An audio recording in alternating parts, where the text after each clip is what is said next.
सबसे पहले आपको दिखाते हैं ऐसी तस्वीरें जिनका जिक्र सरे रहा है। ये तस्वीरें सुर्खियों में भी है और सोशल मीडिया पर भी है। इनसे आपका बाखबर होना बेहद जरूरी है क्योंकि चौराहे पर इन्हीं की चर्चा है। चर्चा जंगल की आग बुझाने के तरीकों पर भी है। उत्तराखंड के जंगलों में लगी आग को बुझाने के लिए अब हेलीकॉप्टर पानी फेंकते नजर आए। दरअसल ये MI-17 हेलीकॉप्टर वायुसेना की ओर से भेजे गए हैं ताकि पौड़ी और दूसरे इलाकों में लगी आग पर जल्द काबू पाया जा सके। इस बीच सीएम पुष्कर सिंह धामी ने रुद्रप्रयाग पहुंचकर जंगल में बिखरी हुई पिरूल की पत्तियों को इकट्ठा किया, क्योंकि इन सूखी पत्तियों से भी जंगल में आग तेजी से फैलती है। सीएम ने बताया कि इस आग को रोकने के लिए सरकार पिरूल लाओ पैसे पाओ मिशन पर भी काम कर रही है। इस मिशन के तहत जंगल की आग को कम करने के मकसद से पिरूल कलेक्शन सेंटर पर 50 रुपए प्रति किलो की दर से पिरूल खरीदे जाएंगे।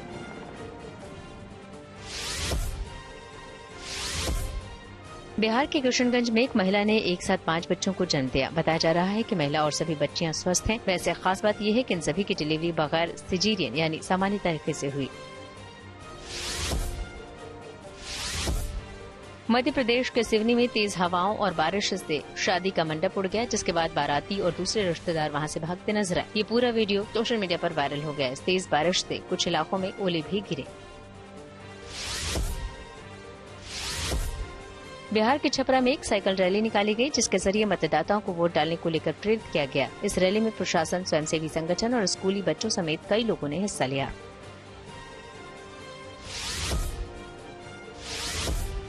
तुर्की के इस्तांबुल में एक बड़ा विमान हादसा टल गया। दरअसल वहां बोइंग 767 मालवाहक विमान की खतरनाक तरीके से लैंडिंग हुई। इससे जुड़ा एक वीडियो भी सामने आया, जिसमें दिख रहा है कि एयरपोर्ट पर उतरने के बाद ये विमान डगमगा गया। फिर इस विमान का अगला हिस्सा जमीन को भी छू गया, जिससे चिंगारी निकलती नजर आई। बताया गया कि इस मालवाहक विमान के गियर में दिक्कत आ गई थी। इस हादसे के बाद वहाँ रेस्क्यू ऑपरेशन चलाया गया।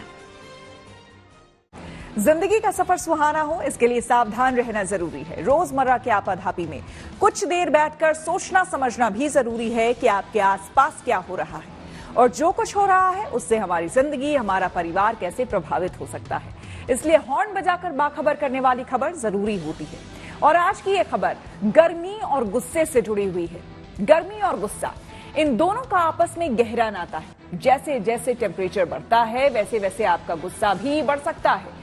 गर्मी के मौसम में जहां कुछ लोगों का ब्लड प्रेशर हाई रहता है, तो वहीं कुछ लोग छोटी छोटी बातों को लेकर भी झुंझला जाते हैं। तो क्या कभी आपने इस बात पर गौर किया है कि गर्मी के दिनों में ही लोगों को अधिक गुस्सा क्यों आता है?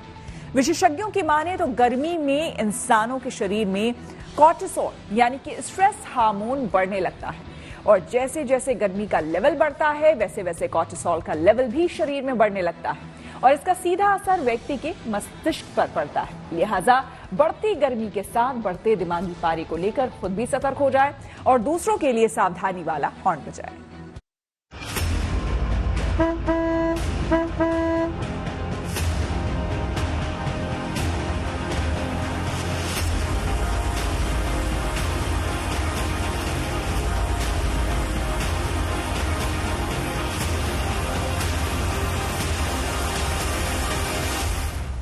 वैसे तो हर इंसान कभी न कभी गुस्सा हो ही जाता है, मगर गर्मी के मौसम में लोगों को ज्यादा गुस्सा आता है।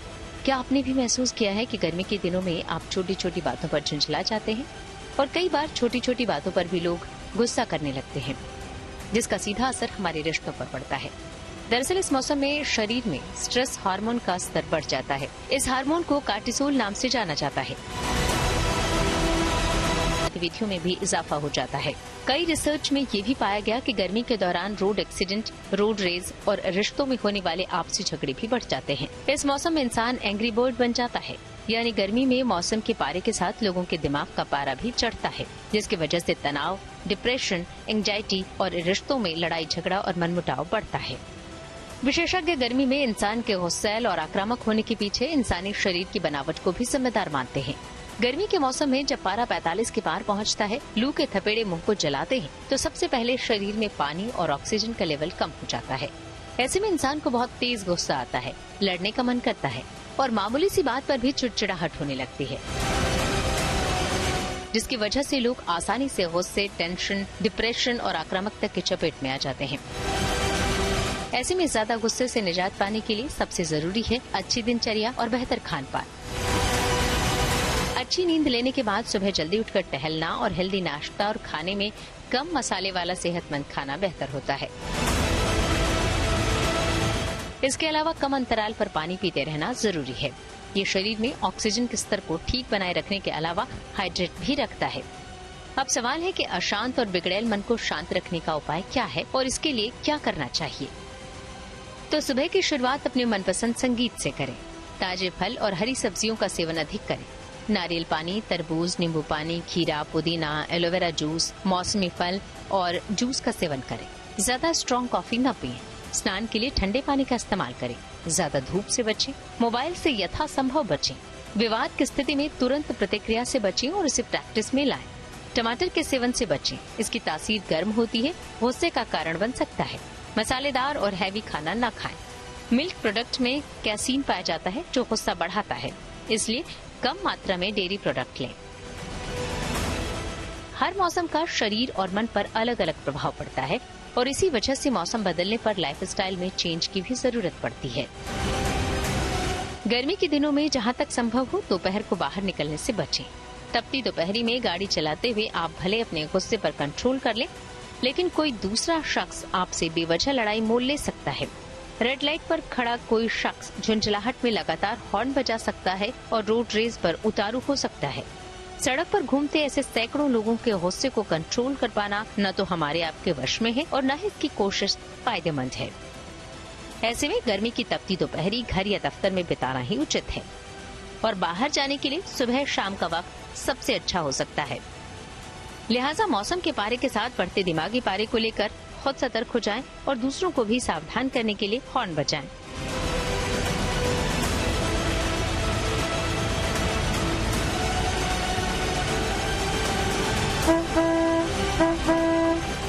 Bureau report, good news today.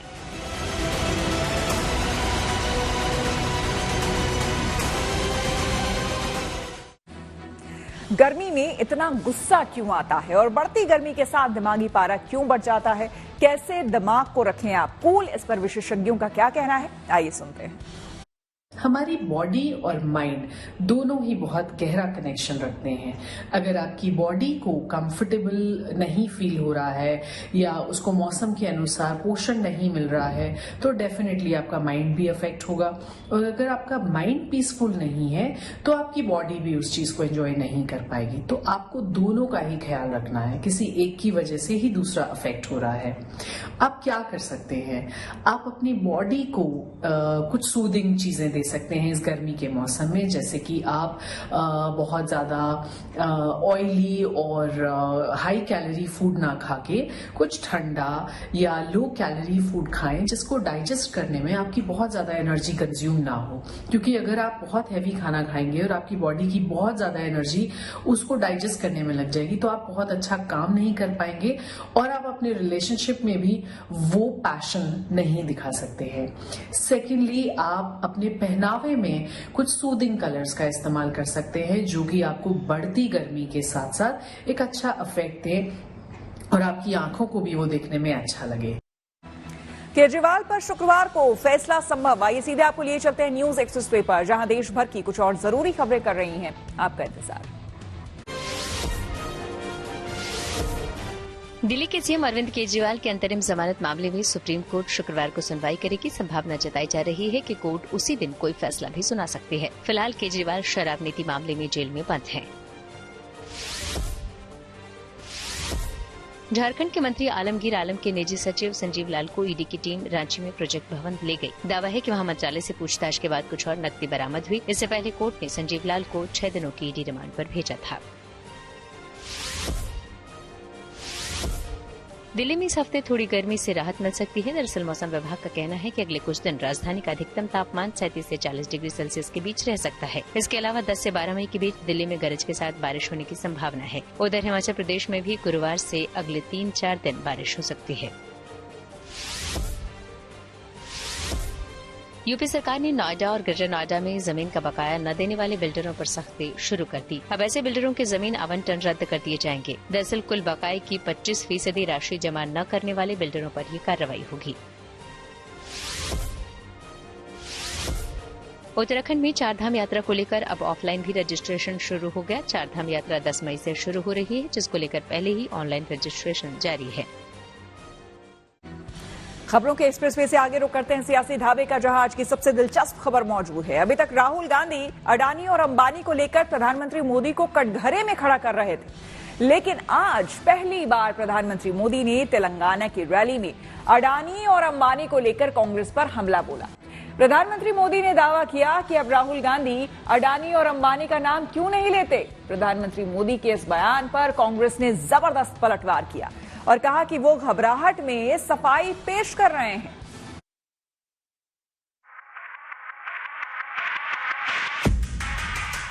उसकी नजर आपकी जंगल, जमीन और जल पर है। ये कांग्रेस के शहजादे 5 साल से एक ही माला जपते थे, अंबानी अडानी, अंबानी अडानी। अडानी को बिना मजदूरी, बिना कुछ लाखों करोड़ रुपए देते हैं तो कहते हैं देखो देखो देखो विकास हो रहा है। लेकिन जब से चुनाव घोषित हुआ है, इन्होंने अंबानी अडानी को गाली देना बंद कर दिया। बहुत सफाई दे रहे हैं प्रधानमंत्री, मैंने देखा पिछले 2-4 दिनों में बहुत सफाई दे रहे हैं। कांग्रेस नेता राहुल गांधी देश के बड़े उद्योगपतियों अडानी और अंबानी के जरिए प्रधानमंत्री मोदी और बीजेपी पर लगातार हमले करते रहे हैं, लेकिन आज तेलंगाना के करीमनगर में रैली के दौरान पहली बार प्रधानमंत्री मोदी ने अडानी और अंबानी के नाम पर कांग्रेस पर हमला बोला। प्रधानमंत्री मोदी ने सवाल पूछा कि कांग्रेस ने अचानक अडानी अंबानी का नाम लेना बंद क्यों कर दिया, और ये भी पूछा कि कांग्रेस बताए कि उसने अडानी अंबानी से कितना धन लिया है। ये कांग्रेस के शहजादे पिछले 5 साल से सुबह उठते ही माला जपना शुरू करते थे। 5 साल से एक ही माला जपते थे। 5 उद्योगपति, 5 उद्योगपति, 5 उद्योगपति, फिर धीरे धीरे कहने लगे अंबानी अडानी, अंबानी अडानी, अंबानी अडानी। लेकिन जब से चुनाव घोषित हुआ है, इन्होंने अंबानी अडानी को गाली देना बंद कर दिया। मैं आज तेलंगाना की धरती से पूछना चाहता हूं, जरा ये शहजादे घोषित करें कि इस चुनाव में ये अंबानी अडानी से कितना माल उठाया है। अब तक चुनावों में मंगलसूत्र, आरक्षण और पाकिस्तान की चर्चा थी। अब कारोबारियों और उद्योगपतियों को लेकर सियासत शुरू हो गई है। कांग्रेस लगातार अडानी अंबानी को लेकर मोदी सरकार को घेरती रही है, लेकिन जब प्रधानमंत्री मोदी ने कहा कि राहुल गांधी ने चुनाव में अडानी अंबानी का नाम लेना बंद कर दिया है, तो राहुल खुद सामने आए और पलटवार किया। नमस्कार मोदी जी, थोड़ा सा घबराए गए क्या?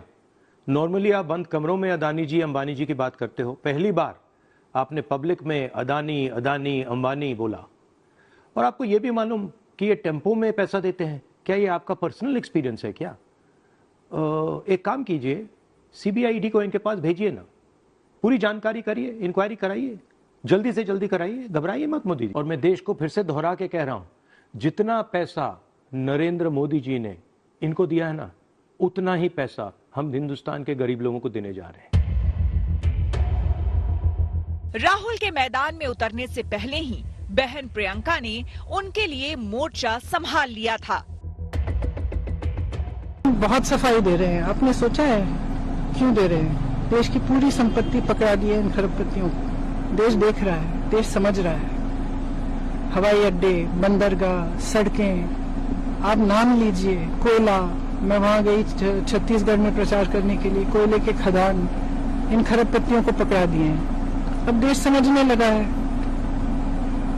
अगर कोई सिर्फ अपनी छवि के बल पर जनता के सामने जाता है और उस छवि के अलावा कुछ गहराई नहीं है, तो एक दिन तो आएगा ना जब जनता समझेगी कि ये तो सिर्फ छवि थी, असलियत क्या है। अब वो दिन आ रहा है, जब वो दिन आ रहा है तो घबराहट हो रही है, घबराहट हो रही है तो सफाई दे रहे हैं।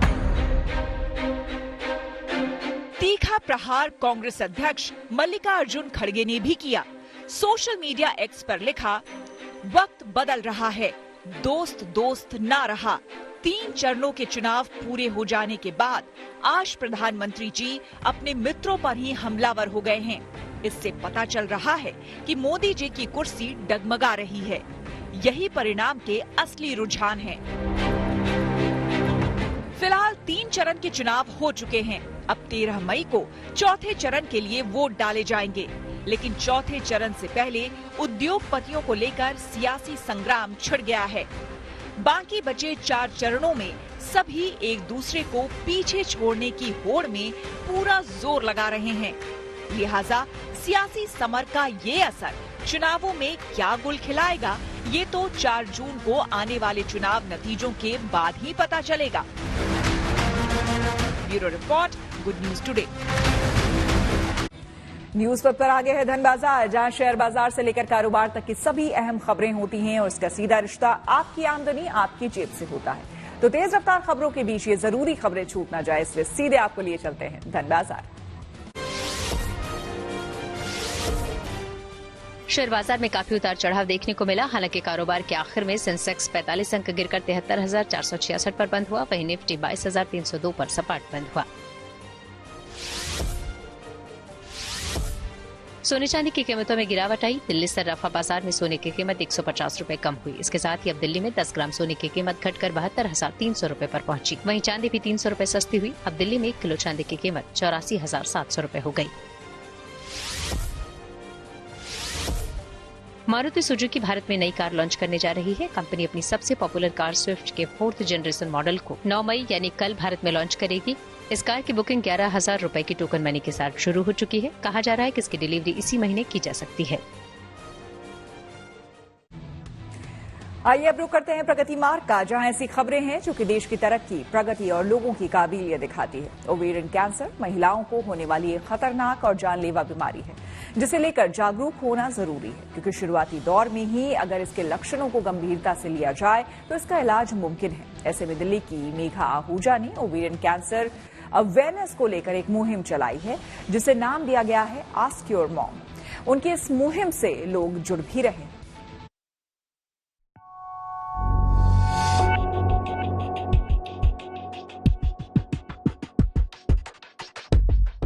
ओवेरियन कैंसर या यूट्रस कैंसर महिलाओं को होने वाली एक ऐसी खतरनाक बीमारी जिसका वक्त पर इलाज ना हो तो मौत का खतरा सिर पर मंडराता रहता है।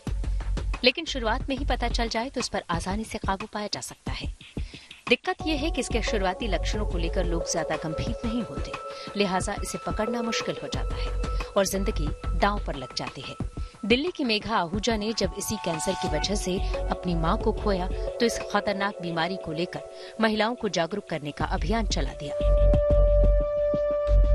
मेघा ने सशक्त द ओवेरियन कैंसर फाउंडेशन नाम से एक संस्था बनाई और इसके तहत आस्क योर मॉम कैंपेन चला रही है। 2018 में मेरी मदर का ओवेरियन कैंसर डायग्नोज हुआ था। तो जब डायग्नोज हुआ उससे पहले 1 साल से वो ब्लोटिंग की कंप्लेन करती थी। हम लोगों ने सोचा ब्लोटिंग ही है, उन्होंने कुछ खा लिया होगा उसकी वजह से हो रही है, कुछ पेट दर्द वैसे ही हो गया होगा, बट कभी सीरियसली नहीं लिया उस चीज़ को।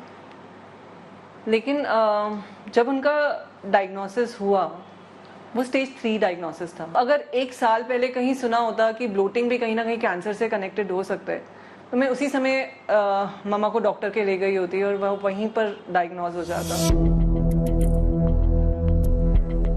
मेघा अपने आस्क योर मॉम कैंपेन के तहत स्कूल और कॉलेज के बच्चों से मिलती हैं और उन्हें ओवेरियन कैंसर के बारे में जानकारी देती हैं और अपनी मां और दादी से पूछने के लिए 4 सवाल भी देती हैं ताकि ये जान पाएं कि किसी में ओवेरियन कैंसर पनप तो नहीं रहा। मेघा के इस कैंपेन से वो लोग जुड़ रहे हैं जिन्होंने ओवेरियन कैंसर की वजह से अपनों को खोया है या फिर वो लोग जो इसका शिकार हैं। इनमें एक्टर राजीव खंडेलवाल भी शामिल है। ओवेरियन कैंसर एक ऐसी बीमारी है जो कि महिलाओं की सबसे बड़ी दुश्मन है। वो महिलाओं की जिंदगी में बहुत ही दबे पांव दाखिल होती है और जब एक बार दाखिल हो जाती है तो बहुत कुछ लेकर जाती है, कभी कभी तो जिंदगी ही लेकर चली जाती है। पर घबराने की जरूरत नहीं है। अगर ओवेरियन कैंसर को भगाना मुश्किल है तो वहीं ओवेरियन कैंसर का आना रोकना बहुत ही आसान है। मैंने ओवेरियन कैंसर को बहुत ही करीब से देखा है, इसीलिए मैं आपसे विनती करता हूँ अपनी मम्मी से जाकर जरूर पूछें कि क्या उन्हें कोई ऐसे सिम्टम्स हैं जो कि साधारण नहीं है, जैसे कि पेट में दर्द होना, पेट में गैस बनना, कमर में दर्द रहना वगैरह वगैरह। मैं जानता हूँ आपकी मम्मी कहेंगी कि ये तो जिंदगी का हिस्सा है, चलता रहता है, होता रहता है, पर आपका सतर्क रहना बहुत जरूरी है। मेघा की इस मुहिम को लोगों का साथ मिल रहा है। ओवेरियन कैंसर के खतरों से आगाह करने के लिए उनकी कोशिश है कि ज्यादा से ज्यादा महिलाओं तक पहुंच बने और इस मुहिम के जरिए उनकी ये कोशिश रंग ला रही है। ओवेरियन कैंसर से लड़ने का लिया है हमने फैसला। Manish Chaurasia, Delhi, good news today. News पथ के सफर में अब सोशल अड्डा का रुख करते हैं, जहां आज बात होगी गुरुग्राम में बाल विवाह रोकने के लिए की गई एक नई पहल की। गुरुग्राम जिला प्रशासन ने विवाह के लिए अत्यंत शुभ माने जाने वाले दिन यानी कि अक्षय तृतीया से पहले एक विशेष कदम उठाया है। मीडिया रिपोर्ट के मुताबिक गुरुग्राम जिला प्रशासन ने मंगलवार 7 मई को सभी मैरिज हॉल और वेडिंग वेन्यू को एक निर्देश जारी किया है। इस निर्देश में कहा गया है कि शादी की बुकिंग लेते वक्त मैरिज हॉल और वेडिंग वेन्यू शादी के लिए दूल्हा और दुल्हन की वास्तविक उम्र वेरीफाई करेंगे। जिला प्रशासन के इस निर्देश से 18 साल से कम उम्र की लड़की और 21 साल से कम उम्र के लड़कों के बाल विवाह पर रोक लगाई जा सकती है। इस बार 10 मई को पड़ रहे अक्षय तृतीया के शुभ मुहूर्त पर बड़ी संख्या में शादियां हो रही है। इस दिन विशेष तौर पर ग्रामीण इलाकों में बाल विवाह भी करवाए जाते हैं। इसलिए जिला प्रशासन ने गांव के प्रधान और वेन्यू ऑपरेटर समेत शादी से जुड़े सभी स्टेक होल्डर्स को कड़े निर्देश जारी किए हैं। कानून के तहत बाल विवाह में शामिल लोगों को 2 साल तक की सजा और 1 लाख रुपए तक का जुर्माना लगाया जा सकता है। अधिकारियों के मुताबिक गुरुग्राम में अभी तक बाल विवाह की कोई शिकायत नहीं मिली है, लेकिन नूंह और फरीदाबाद में ऐसे कई मामले सामने आए हैं। जिला प्रशासन ने बाल विवाह रोकने के लिए कई जगहों पर अधिकारियों को पहले ही तैनात कर दिया, जो अपने अपने क्षेत्र में नजर रखे हुए हैं। इसके साथ ही जिला प्रशासन ने कुछ टीमें बनाई हैं, जो कि मंदिर के पुजारी, banquet hall, music band, decorator, caterer, hotel, community hall के साथ मीटिंग कर बाल विवाह रोकने के लिए लोगों को जागरूक कर रही है। इसके अलावा गांवों में भी राष्ट्रीय बाल अधिकार संरक्षण आयोग के दिशा निर्देशों के बारे में ग्रामीणों को जागरूक किया जा रहा है। यही नहीं, जिला प्रशासन उन बच्चों पर भी नजर बनाए हुए है जो बीच में ही स्कूल छोड़ चुके हैं या फिर नियमित रूप से स्कूल नहीं जा रहे हैं। शिक्षा विभाग ने स्कूल से ड्रॉप आउट और अनुपस्थित बच्चों की लिस्ट बनाकर प्रशासन को दी है, ताकि ऐसे बच्चों के मामले की पड़ताल कर उन्हें बाल विवाह करने से रोका जा सके। जाहिर है, बाल विवाह की प्रथा आज भी समाज के कुछ तबकों में चली आ रही है। इसे रोकने के लिए गुरुग्राम जिला प्रशासन ने जो नया कदम उठाया है, उसे लेकर हमने कुछ लोगों से बात की और उनकी राय जानी। अक्षय तृतीया जो है वो ऐतिहासिक तौर पे ये देखने को आया है पुराने मामलों में भी कि गुरुग्राम में पर्टिकुलरली जो रूरल एरियाज हैं या जो सेमी अर्बन एरियाज है, वहाँ पे कई बारी बाल विवाह की घटनाएं सामने आई हैं, चाइल्ड मैरिजेस के इंसिडेंट्स हुए हैं। तो उसमें ये इंश्योर करने के लिए कि ऐसे इंसिडेंट्स दोबारा ना हो या इस बार ना हो, उसके लिए हमने टीम्स बनाई हैं और उन टीम्स को ये जिम्मेदारी दी गई है कि जो बैंकेट हॉल्स हैं, डेकोरेटर्स हैं, जो पुजारी हैं, प्रीस्ट्स हैं, इन सब से वो मीटिंग करें और ये इंश्योर करें कि जो भी शादियां इन बैंकेट हॉल्स में हो रही हैं या इन बाकी जगहों पे हैं डेकोरेटर्स के द्वारा जिसकी अरेंजमेंट की जा रही है, उसमें ये उनकी जिम्मेदारी होगी कि कोई भी बाल विवाह उसमें ना हो रहा हो। तो जो बैंकेट हॉल के ओनर्स हैं, उनकी जिम्मेदारी है कि जो वर और वधू हैं, जो ब्राइड और ग्रूम हैं, उन दोनों की एज मेंशन करेंगे, ये इंश्योर करने के लिए कि किसी भी चाइल्ड मैरिज ना हो रही हो। और अगर ऐसा कोई करते हुए पाया जाता है तो उसमें स्ट्रिंजेंट सजा का प्रावधान है, जिसमें 2 साल की सजा और 1 लाख तक का जुर्माना हो सकता है। और हम इंश्योर करेंगे कि जो फैमिलीज हैं उन पे भी कार्रवाई हो और इस तरह के जो वेन्यूज हैं, और चाहे वो बैंकेट हॉल्स हों, चाहे मैरिज गार्डन्स हों, उनके जो ओनर्स हैं और मैनेजर्स हैं, उन पर भी कार्रवाई की जाए। ये अच्छी पहल है, ऐसे होना भी चाहिए। ठीक है, किसी बच्चे के साथ ये ना हो। ठीक है, अपनी नई उम्र है 18 से ऊपर, जब आप कर सकते हैं, है ना। तो प्रशासन का कदम कैसा? बढ़िया बढ़िया। ये ऐसी होने सख्त कानून होना चाहिए। इससे बाल विवाह पर रोक लगेगी? लगेगी। अगर हर कोई ऐसी जागरूक हो गया तो रोक लगेगी, 100% लगेगी। वैसे तो ये सही कदम है और बाल विवाह कराना भी नहीं चाहिए। बच्चों को डेवलप होने दो, थोड़ा उनको एजुकेशन लेने दो ताकि वो बेटर अपनी फ्यूचर को प्रायोरिटी दे पाएँ और थोड़ा सही से मतलब अपनी थिंकिंग को भी डेवलप कर पाएँ ताकि उनकी लाइफ फ्यूचर में बेटर हो। बिल्कुल सही है। अच्छा, अभी पढ़ाई वढ़ाई की उम्र है, ये शादी वादी करने की तो उम्र है नहीं। गवर्नमेंट ने डिसीजन लिया तो बिल्कुल सही लिया। जब उम्र होती है वही लड़कों का रूल होता है कि 29-28 के बीच में, लड़कियों को 22। यही सही है यार, पुराने टाइम से चला जा रहा है, अब क्यों बदलेंगे ये। तो अभी पढ़ने की उम्र है, पढ़ाई पे ध्यान दो यार, पढ़ो लिखो, अपना स्टैंड लो बढ़िया से, तब जाके ब्याह करो। अभी ब्याह करने की क्या उम्र है यार। प्रशासन का फैसला कैसा? बिल्कुल सही डिसीजन है। न्यूज पथ में मेरे यानी कि श्वेता झा के साथ फिलहाल इतना ही। देश दुनिया की तमाम पॉजिटिव खबरों के लिए आप देखते रहिए गुड न्यूज टुडे।